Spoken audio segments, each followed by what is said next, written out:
but then one never knows. And at the moment with us from Azamgarh से इस वक्त हमारे साथ हैं समाजवादी पार्टी के अशोक यादव साहब। अशोक यादव साहब नमस्कार। जी नमस्ते। नमस्ते सर। जय हिंद सर। जय हिंद। कैसे हैं? जय हिंद। जय हिंद। तो सर मतलब अभी तो माशाल्लाह एक बड़ी मुहिम चल रही है आपके मुख्यमंत्री के खिलाफ। जनाब योगी आदित्यनाथ जी बड़े इस वक्त बहुत दबाव में दिख रहे हैं अपने ही लोगों से। मौर्य साहब उनके खिलाफ बोल रहे हैं, बागी साहब लोग उनके खिलाफ बोल रहे हैं। आपको लगता है कि रहेंगे मुख्यमंत्री कुछ देर के? देखिए जब से योगी जी मुख्यमंत्री बने हैं तब से लेकर के अब तक आज तक लगातार जो कहते आए हैं डबल इंजन की सरकार, डबल इंजन की सरकार, लेकिन डबल इंजन की सरकार उस गाड़ी को खींचने के लिए नहीं काम कर रहा बल्कि आपस में टकी एनर्जी लॉस कर रहा है। शुरू से ही आप देखें तो योगी जी हमें लगता है कि प्रथम दृष्टया पसंद भी नहीं थे बीजेपी के, वो मनोज सिन्हा साहब थे जाए।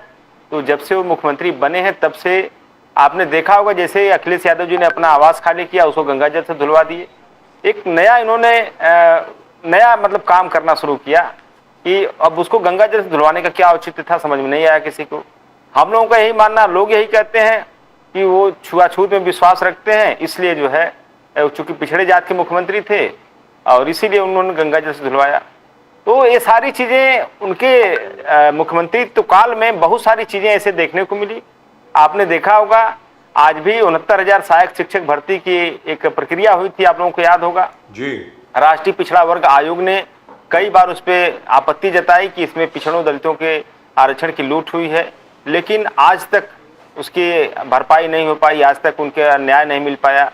आप देखिए लगातार जो एक टर्म इन्होंने इजाद किया है NFS, नॉट फाउंड सुटेबल, तो ये NFS हुआ या आउटसोर्सिंग हुआ या लेटरल एंट्री हुआ, ये सारे टूल्स इन सरकारों ने इजाद किए हैं, चाहे योगी जी की सरकार हो या मोदी जी की, जिसमें चूंकि आपका ये जो टॉपिक है उसमें रिजर्वेशन भी एक पार्ट है इसलिए मैं इस चीज को बोल रहा हूँ। ये सारे जो टॉपिक्स, ये जो सारे जो चीजें इजाद किया गया है, ये सारी चीजें पिछड़ों दलितों के आरक्षण को ही निष्प्रभावी बनाने के लिए ही किया गया है। क्योंकि देखिए आरक्षण को कोई खत्म नहीं कर सकता है, संवैधानिक प्रक्रिया है उसको आरक्षण को लागू करने में और संवैधानिक तरीके से इसको खत्म किया जा सकता है और किसी की हिम्मत भी नहीं कि आरक्षण के ऊपर इस तरह की बात करे।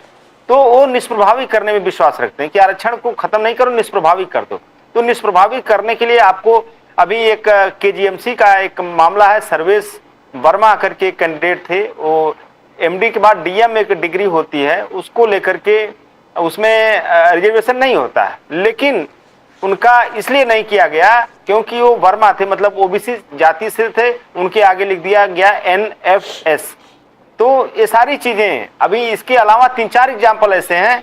एक मैं आपको दिखा रहा हूं, मैं वही देख रहा था आपके यहाँ आने के पहले कि कैसे कैसे चीजें हुई हैं। एक एग्जाम्पल था GB पंत यूनिवर्सिटी का। GB पंत यूनिवर्सिटीज में सर ये दिसंबर 2021 का मामला है, इसमें डायरेक्टर थे बद्री नारायण तिवारी, जिसमें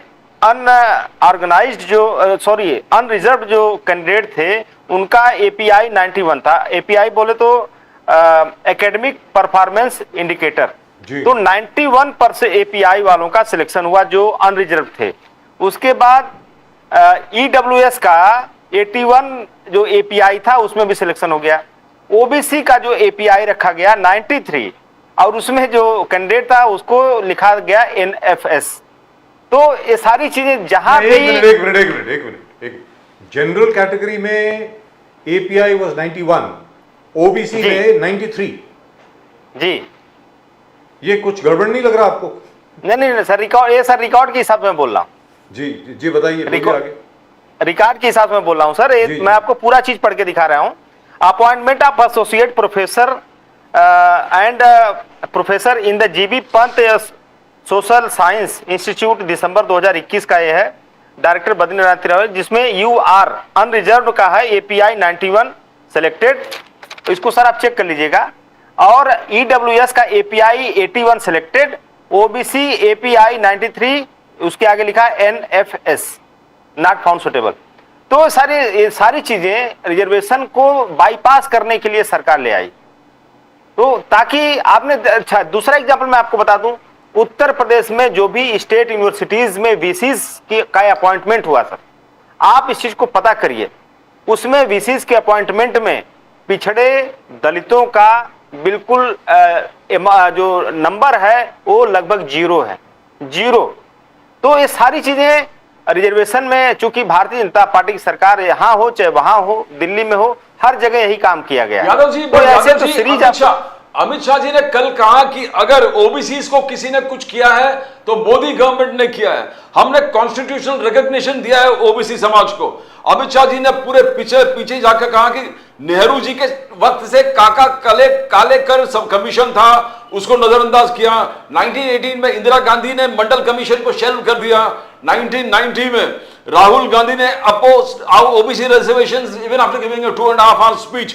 नाउ ये सब, एंड अगर किसी ने रिकॉग्निशन ऑफिशियली दिया है, कॉन्स्टिट्यूशनल रिकॉग्निशन सिर्फ और सिर्फ मोदी साहब ने दिया है, तो इसमें कहीं आपको झूठ नजर आ रहा है अमित शाह जी के बोलने में? सर मैं वही एग्जांपल मैं आपको दे रहा था, दो तीन एग्जांपल मेरे पास हैं जो एनएफएस, और सर उसमें दूसरा जो आपको मैंने एक चीज बताना भूल गया कि इसके खिलाफ जो है कैंडिडेट्स कोर्ट भी गए थे। जो अपनी मैंने आपको जेबी पंत यूनिवर्सिटी का जो मामला बताया था, उसके खिलाफ कोर्ट गए थे लोग, जो जिनका नाम के आगे एनएफएस लिखा गया, पूरा स्टूडेंट्स जो है वहां गए, कोर्ट गए। तो कोर्ट में जो उसके डायरेक्टर थे बद्री नारायण तिवारी, उन्होंने लिखित में माफी मांगी और वो सारी नियुक्तियां निरस्त हुई। फिर नए सिरे से उसका जो भर्ती प्रक्रिया शुरू की। दूसरा आपने कहा कि अमित शाह जी ने कहा कि भाजपा ने रिजर्वेशन के लिए इतना सब कुछ किया। आपको याद होगा जब मंडल कमीशन लागू हुआ था 89 या 90 के दौर में, 90 के दौर में जब मंडल कमीशन लागू हुआ था तो लागू करने वाली सरकार थी बीपी सिंह की सरकार, और वो सरकार चल रही थी बीजेपी के सहयोग से। लेकिन मंडल कमीशन लागू हुआ उसके बाद आडवाणी जी, अब चूंकि सरकार को अगर गिराते तो ये साबित हो जाता कि ये जो है पिछड़ा विरोधी है, तो उन्होंने कमंडल यात्रा निकाली और उसी के बहाने उन्होंने सरकार से समर्थन वापस ले लिया। तो बीपी सिंह की सरकार इन्होंने गिरा दी, जिस सरकार ने इस हिंदुस्तान को के पिछड़ों को आरक्षण दिया। तो इनका जो चाल चरित्र और चेहरा तभी से जनता के दिमाग में है कि इनकी कथनी और करनी में कितना अंतर है। आप ही बताइए, आप जो ईडब्ल्यूएस का आरक्षण आपने 10% दिया, उसको आपने 9वीं अनुसूची में डाल दिया। आपको सर पता ही होगा, संविधान संशोधन के द्वारा आपने किया जी, तो उसमें कोई दिक्कत नहीं हुई। बिहार में जो बाकायदे कास्ट सेंसस के बाद सारी मतलब जो क्राइटेरिया होती है सब कुछ फुलफिल करने के बाद वो आरक्षण हाई कोर्ट से निरस्त हो गया। तो अगर आप इतने बड़े मतलब सहयोगी हैं पिछड़ों को, दलितों के, तो आप उसको 9वीं अनुसूची में डाल दीजिए ना, जो बिहार में तो कहने का मतलब ये हुआ, एक सेकंड यादव जी, कहने का मतलब ये हुआ कि अभी तक जो राहुल गांधी जी और अखिलेश यादव जी हर जगह पर जाकर के, और यहाँ पे शरद पवार साहब भी, जो हर जगह पे जाकर के ये कह रहे थे कि संविधान के साथ छेड़छाड़ करने की पूरी साजिश है, योजना है। इसका मतलब ये बात बिल्कुल सही है। कहने का मतलब ये हुआ कि आरक्षण जो दिया गया है, भारतीय जनता पार्टी की यही मंशा थी कि किसी भी तरीके से पिछड़ों का और दलितों का आरक्षण खत्म किया जाए। क्या ऐसा है? इससे तो मुझे यही लग रहा है, जो आप बता रहे हैं अभी, उससे तो बिल्कुल यही लग रहा है। बिल्कुल बिल्कुल। देखिए, राहुल गांधी जी हों चाहे अखिलेश यादव जी हों, लगातार संविधान की किताब लेकर के पूरे चुनाव में उन्होंने जनता के बीच जाने का काम किया, और इसका असर ये रहा कि आपने देखा होगा माननीय मोदी जी का 10 साल का कार्यकाल, कभी उनके हाथ में आपने संविधान की किताब नहीं देखी होगी। सेंगोल आपने देखा था, सेंगोल को इस तरह प्रणाम करते हुए माननीय मोदी जी को आपने देखा था, लेकिन संविधान की किताब को उन्होंने कभी प्रणाम नहीं किया। लेकिन ये उसी जनता की ही देन है कि माननीय मोदी जी को संविधान को हाथ में लेके ऐसे प्रणाम करना पड़ा। आपने देखा होगा वो चित्र। लेकिन अभी तो वो मना रहे हैं सर 25 जून को संविधान हत्या दिवस। नहीं देखिए सर, एक चर्चा, वो देखिए वो एक तरह से एक चर्चा दिवस उसको कह लीजिए, कि वो चर्चा सोच रहे हैं कि इसी बहाने जो संविधान की बात विपक्ष कर रहा है, उस संविधान को हम ही ऐसा कर दें कि उसके काउंटर में इस तरह करना चाहते हैं। आप देखिए, संविधान ने जो चेक एंड बैलेंस बनाने के लिए तमाम संवैधानिक संस्थाओं का मतलब निर्माण किया था। ये संवैधानिक संस्थाएं जो चुनी हुई सत्ता के ऊपर अंकुश लगाती थी कि सत्ता कहीं निरंकुश ना हो जाए, कहीं डिक्टेटर का काम किया। आपने देखा है चुनाव आयोग जैसी संस्था को इन्होंने माननीय सुप्रीम इलेक्शन कमीशन के सिलेक्शन पैनल में सीजेआई, एलओपी और प्राइम मिनिस्टर, उसमें से सीजेआई को उन्होंने रिप्लेस किससे किया? अपने मातहत आने वाले कैबिनेट मंत्री से। क्यों किया? क्योंकि हम अपने मनमाफिक इलेक्शन कमीशन को में अपने अधिकारी को रखेंगे और जैसे चाहेंगे वैसे हाँकेंगे।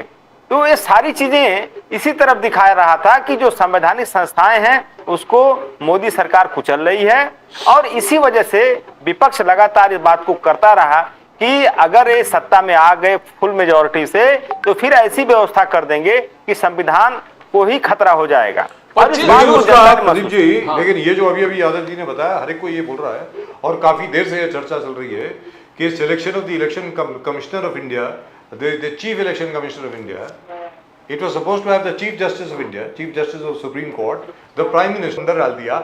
इसके ऊपर अभी तक कोई एक्सप्लेनेशन नहीं आया है।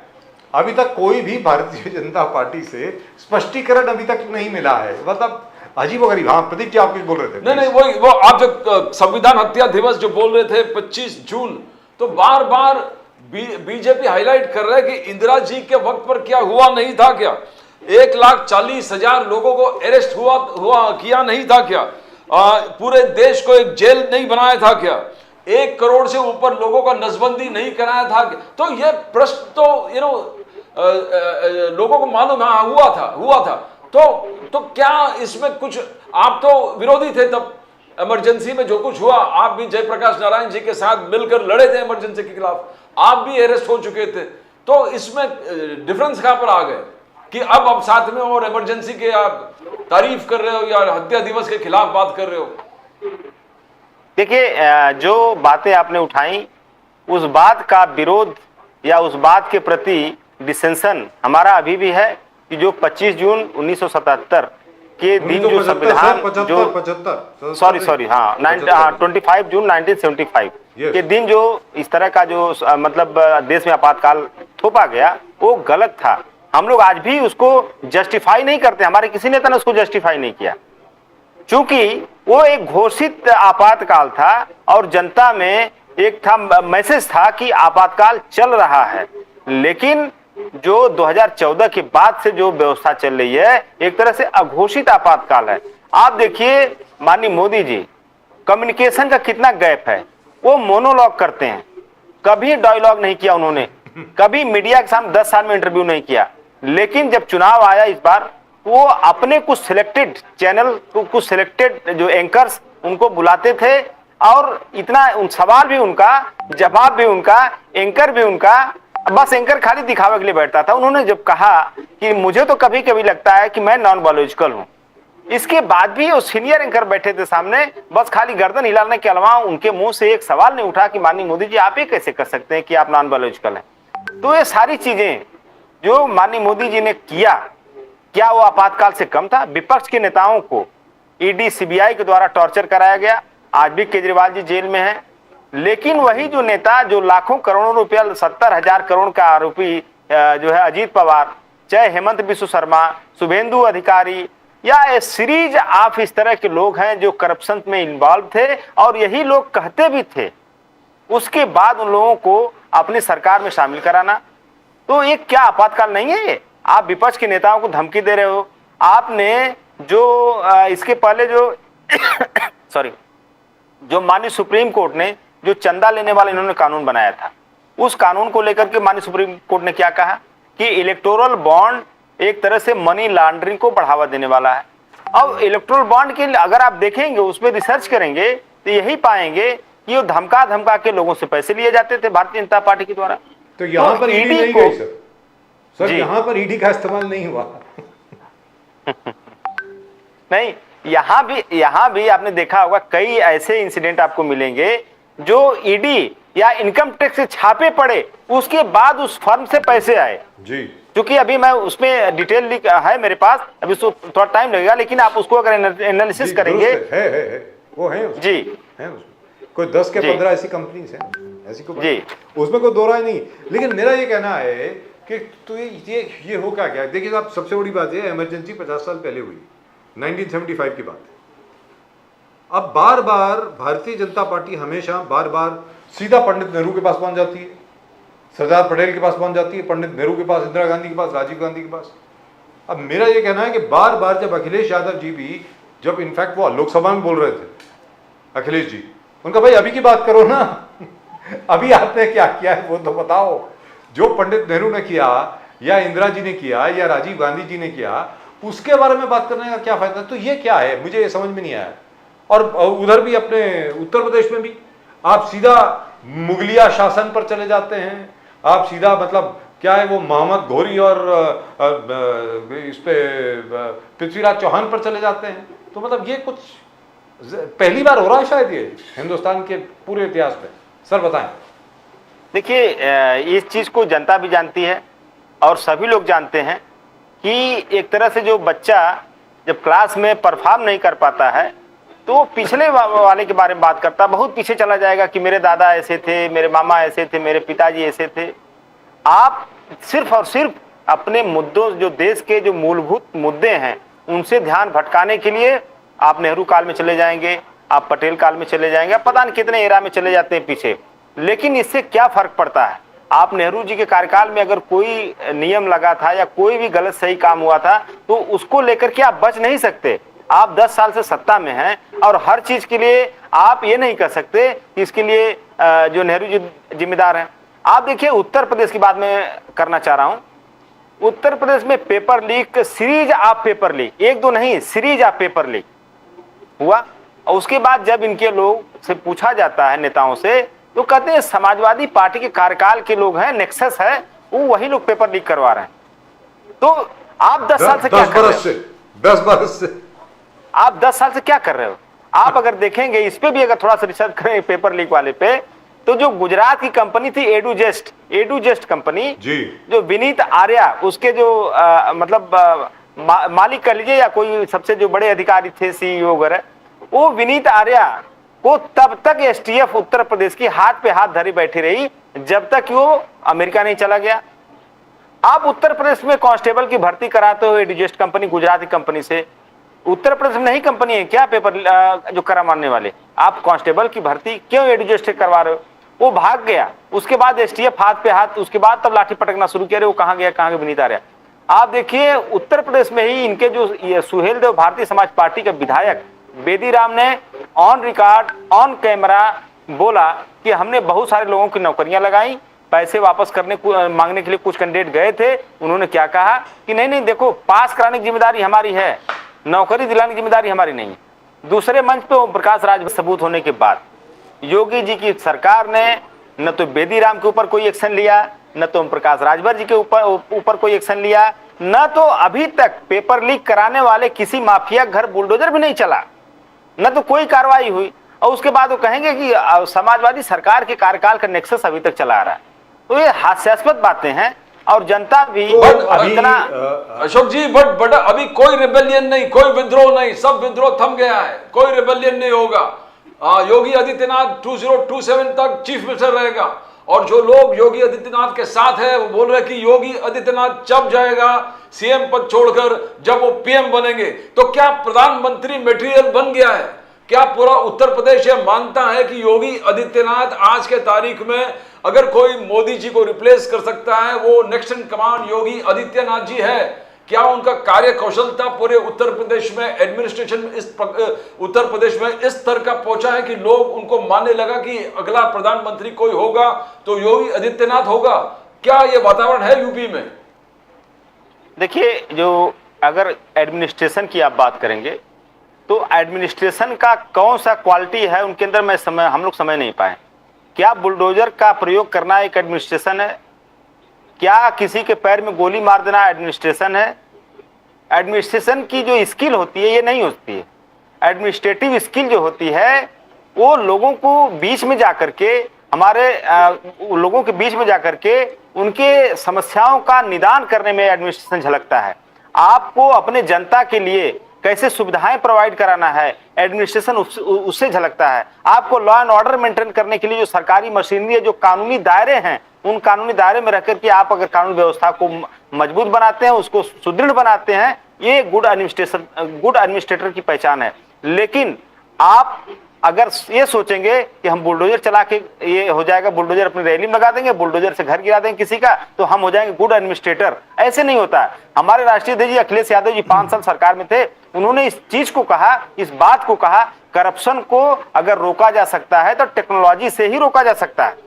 उन्होंने पुलिस की सेवा उत्तर प्रदेश में दी, जिस उत्तर प्रदेश में आपको एक अदद थाने जाने के लिए चप्पल घिस जाती थी, वहां से कोई आता नहीं था। उसके बाद क्या क्या वहां मिन्नतें करनी पड़ती थी दरोगा जी की, तब वहां से पुलिस आती थी। उन्होंने इस व्यवस्था को ही खत्म कर दिया और डायल 100 जैसी सेवा दिया। उन्होंने न्यूयॉर्क और सिंगापुर पुलिसिंग के तर्ज पे हमारे अधिकारियों को भेजा रिसर्च करने के लिए, वहां से रिसर्च करके आए, तब उन्होंने डायल 100 सेवा दिया। और आज 10 मिनट में शहर में, 15 मिनट में गांव में क्विक रिस्पांस सिस्टम पुलिस का दिया। यादव जी, बीजेपी का आरोप है ऑर्डर का कि डीएम जाके जेल में मुख्तार अंसारी के साथ बैडमिंटन खेल रहे हैं। ये योगी आदित्यनाथ ने भय का वातावरण बना दिया। गुंडा राज नहीं चलेगा, चलेगा बुलडोजर, और एनकाउंटर शुरू कर दिए। तो ये वातावरण नहीं 180 डिग्रीज है कि यहाँ पर डीएम बैडमिंटन खेल रहे हैं अक्यूज के साथ, और यहाँ पर शूट होता है। एक विनीत सिंह माफिया है, विनीत सिंह उत्तर प्रदेश का बहुत बड़ा माफिया है, उसके साथ बैठ के चाय पी रहे थे। सोच लीजिए, विनीत सिंह जैसे माफिया के साथ मुख्यमंत्री जी बैठ के चाय पी रहे हैं। दूसरा आपको एग्जांपल मैं बता दूं, यहाँ पे एक दूसरा माफिया ब्रिज फील्डिंग किया कि उनकी जमानत हो गई उनकी, और उसके बाद जब वो निकलते हैं तो 4 पुलिस के स्क्वाड आगे पीछे उनकी सुरक्षा व्यवस्था में चलता है। क्यों चलता है? आज उत्तर प्रदेश के एक एक जनता से आप पूछेंगे तो जनता यही बताती है कि कुछ जो जाति विशेष के माफिया हैं, जो सरकार के नाक के बाल बने हुए हैं, उनकी जाति की वजह से उनका संरक्षण दिया जा रहा है। और ये बात डंके की चोट पे लोग कहते हैं। सुल्तानपुर में एक डॉक्टर की हत्या हुई थी, आपको याद होगा, अभी साल भर हुआ होगा मुश्किल, डॉक्टर घनश्याम तिवारी। उस डॉक्टर की हत्या करने वाला थे जगत नारायण सिंह। वो भारतीय जनता युवा मोर्चा का जिला अध्यक्ष थे और वो ब्याज पे पैसे बांटते थे। डॉक्टर साहब ने पैसे नहीं दे पाए शायद, उसमें उनको पीट के तालिबानी तरीके से उनकी हत्या हुई। और जगत नारायण सिंह के घर न तो बुलडोजर चला, न तो उनके पैर में गोली लगी, कुछ नहीं हुआ। क्यों नहीं हुआ? क्योंकि भारतीय जनता पार्टी के पदाधिकारी हैं वो, और वो किसी जात विशेष से ताल्लुकात रखते हैं। ये न कहिए तो कि माफियाओं के ऊपर। सर वो भी बता दें यादव जी, बनारस हिंदू यूनिवर्सिटी में बीजेपी आईटी सेल के जो लड़के जो थे आखिर में पकड़े गए, जिन्होंने कोई अश्लील वीडियो बनाया था एक लड़की का, उसका यौन शोषण करने के बाद, क्या उनके घर पे बुलडोजर गया? नहीं सर, देखिए उनके घर पे बुलडोजर छोड़ दीजिए, उनके यहाँ तो उनको तो पूरा पुलिस संरक्षण में 2 महीने सब प्रचार किए मध्य प्रदेश और कहाँ जो विधानसभा के चुनाव हो रहे थे, और उसमें पार्षद के रिश्तेदार था जो बनारस में, तो उन लोगों को पुलिस तब जाके अरेस्ट की जब इतना ज्यादा मामला हाईलाइट हो गया। हर मीडिया, मैं मीडिया को सलाम करता हूं कि कम से कम मीडिया के साथ ही मीडिया में ये सब मामले उठाए जाते हैं। और उसके बाद जब बहुत दबाव पड़ा तब उनको गिरफ्तार किया गया, और किसी के पैर में लंगड़ा अभियान के तहत जो गोली नहीं मारी गई, और न तो किसी घर का रास्ता बुलडोजर देखा।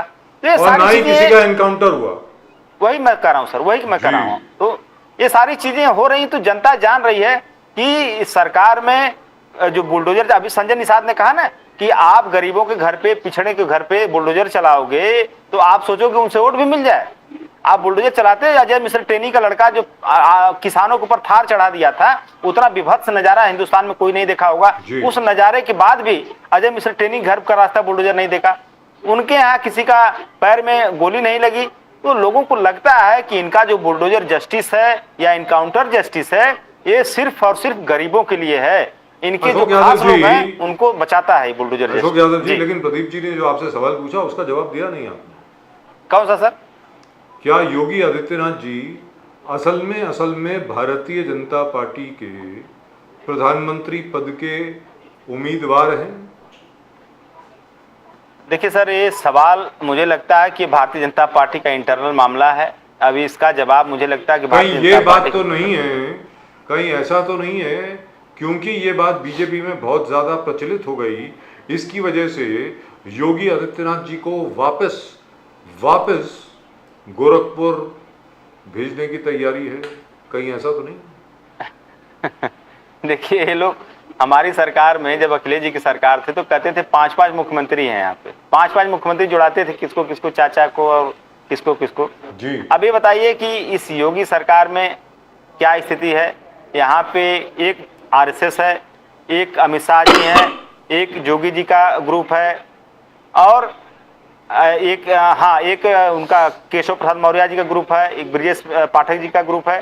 तो सारे ग्रुप में टकराहट हो रही है और इस टकराहट की वजह से जो भारतीय जनता पार्टी का जो कहते थे ना बहुत हमारा शिष्टाचार है, बहुत हमारे यहाँ ये है वो है, ये ऐसा कुछ नहीं है। देखिए एक नेचुरल प्रकृति का नियम है कि जब शरीर कमजोर होती है तो बहुत सारी जो बीमारियां अंदर छुपी रहती हैं वो बाहर आ जाती हैं। तो वही स्थिति आज इस योगी सरकार के साथ है। जब ये कमजोर हुए तो अनुप्रिया पटेल भी अपना अलग राग आलाप रही हैं, संजय निषाद अलग राग आलाप रहे हैं।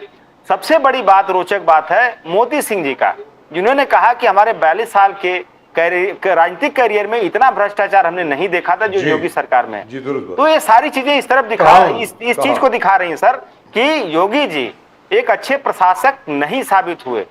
हाँ, वो बुलडोजर जस्टिस देने में उनका एक मतलब जो सस्ती लोकप्रियता जिसको कहते हैं ना, सस्ती लोकप्रियता, उस सस्ती लोकप्रियता को हासिल करने के लिए उन्होंने बुलडोजर का जो है रुख अपनाया, लेकिन इससे एक अच्छे प्रशासक होने की उनकी छवि नहीं बन सकती। तो 2027 में क्या होने वाला है सर? अभी मैं मानता हूँ वक्त है काफी, 2.5 साल पड़े देखिए, लेकिन 2027 जी 2027 जहां तक सवाल है, ये आपने देखा होगा जो 2024 का जो लोकसभा चुनाव में जो जनता ने मैंडेट दिया, बहुत ही मतलब सोचने की बात है। जो भारतीय जनता पार्टी समाज में फैनेटिज्म फैलाती थी, जो धर्मांधता फैलाती थी और सारे मूलभूत मुद्दे, चाहे अग्निवीर हो, चाहे पेपर लीक हो, चाहे महंगाई हो, बेरोजगारी हो, किसान हत्या हो, किसान उत्पीड़न, महिला उत्पीड़न, सारे जो बुनियादी समस्याएं हैं उनके ऊपर धर्म का रेड कारपेट बिछा करके सोचते थे भारतीय जनता पार्टी के लोग, मोदी जी, कि हम चुनाव दर चुनाव इसी तरह जीतते जाएंगे।